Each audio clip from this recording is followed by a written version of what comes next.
ইতিহাসের পাতায় আরো একবার প্রত্যেককে স্বাগত জানাই। আজকে আমাদের রাজ্যের মাননীয় মুখ্যমন্ত্রী যে ৩৮,০০০ শিক্ষা ক্ষেত্রে নিয়োগের কথা বলেছেন ধাপে ধাপে, সেইটা কি মানে অনগোয়িং ধরে নাকি নতুন রিক্রুটমেন্টের কথা বলেছেন, এসএলএসটি 3 এর কথা বলেছেন? অনেকেই গ্রুপ থেকে প্রশ্ন করেছেন। দেখুন, বেস্ট অফ মাই নলেজ আমি যতটুকু যা বুঝতে পারলাম তাতে কিন্তু এটা ইনক্লুডিং অনগোয়িং প্রসেসের কথা বলছেন। এইটা কিন্তু এসএলএসটি 3 বা একদম ফ্রেশ রিক্রুটমেন্টের কথা হচ্ছে না, আমি যতটুকু বুঝতে পারলাম। এক্ষুনি সঙ্গে সঙ্গে তেড়ে আসবেন কিছু জন যে না আপনি এটা কিভাবে বলতে পারেন, অনেকেরই এটা তেতো লাগবে। কারণ বিশেষ করে দেখবেন যে কিছু হলেই কিছু নির্দিষ্ট অ্যাকাউন্ট উল্টো পাল্টা কমেন্ট করে, তারা অন্তত আর যাই হোক শিক্ষক হওয়ার যোগ্য নয় যা ধরনের স্ল্যাং ইউজ করে। আর আমি তদন্ত করে দেখেছি ওই নির্দিষ্ট কিছু মানে ভুইফোর যে কোচিং সংস্থা তাদের এটাতে খুব জ্বালা ধরে মানে বিষয়গুলোতে।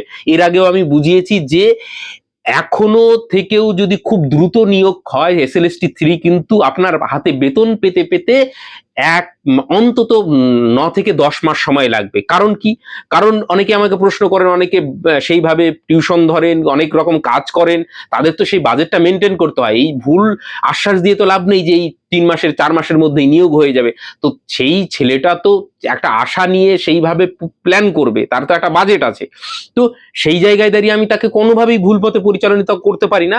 এখানেও কিন্তু যে কথাটা বলেছেন 12,000 প্লাস 38,000 মানে টোটাল 50,000-এর যে হিসাবটা এই শিক্ষা মানে এই ফিনান্সিয়াল ইয়ারে, তো সেইখানে কিন্তু দেখুন 34,000 তো এসএলএসটিতেই হয়ে যাচ্ছে।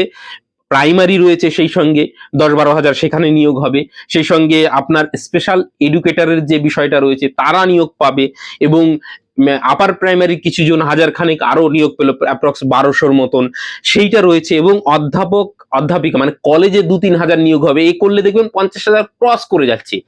এই নিয়োগগুলোও যদি এই শিক্ষাবর্ষে কমপ্লিট হয় মানে এই বছরে, তাহলেও কিন্তু মনে করবেন যে একদম ঠিকঠাক কাজ হয়েছে। এমনটা নয় যে এইরকম আকাশ কুসুম প্রত্যাশা করাও ঠিক নয়, যে এটা বাস্তব। এবং আপনাদের আমি এর আগের ভিডিওতে একদম ধরে ধরে বুঝিয়ে দিয়েছি যে এই প্রসেসটা কমপ্লিট হতে, তারপরে নিউ নোটিফিকেশন আসতে আসতে আপনারা জানেন যে ফেব্রুয়ারির দিকে নতুন বাজেট আসবে।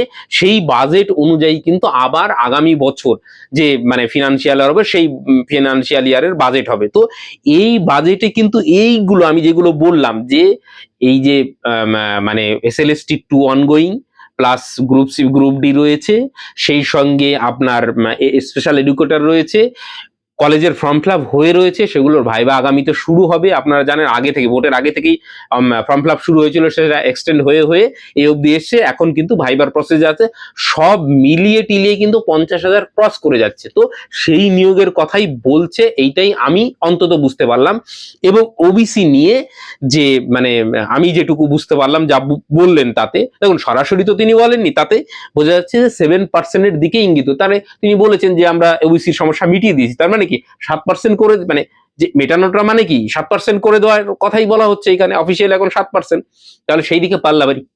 এর আগেও আপনাদের আমি বুঝিয়েছি যে কেন এইদিকে পাল্লাবাড়ি। যদি 16 সাল ইনক্লুড না থাকতো তাহলে একদম 100% ইয়ে হতো। ওইটার জন্য একটু সমস্যা আছে এবং সমস্যাটা আপনাদের বুঝিয়েছি। তারপরেও দেখবেন যে অনেকে উল্টো পাল্টা কমেন্ট করে। দেখুন, এইখানে উল্টো আপনার মতামত আপনি নিশ্চয়ই দিতে পারেন, সে নিয়ে কোনো রকম কোনো সমস্যা নেই। কিন্তু একজন হবু শিক্ষক হিসাবে আপনারা যে ধরনের ভাষা ব্যবহার করেন, অন্তত আপনাদের শিক্ষক হওয়াটা মানে সমীচীন আমার মনে হয় না। যে এই ধরনের অ্যাগ্রেসিভ মানে ল্যাঙ্গুয়েজ বা এক ধরনের খারাপ ল্যাঙ্গুয়েজ আপনি সোশ্যাল মিডিয়াতে কমেন্ট সেকশনে ইউজ করছেন, তো আপনারও তো বিবেক বিচার বুদ্ধি আছে যে বাস্তবতা কি জিনিস এবং বাস্তবের মাটিতে দাঁড়িয়ে সবকিছুর বিচার বিশ্লেষণ করতে হয়।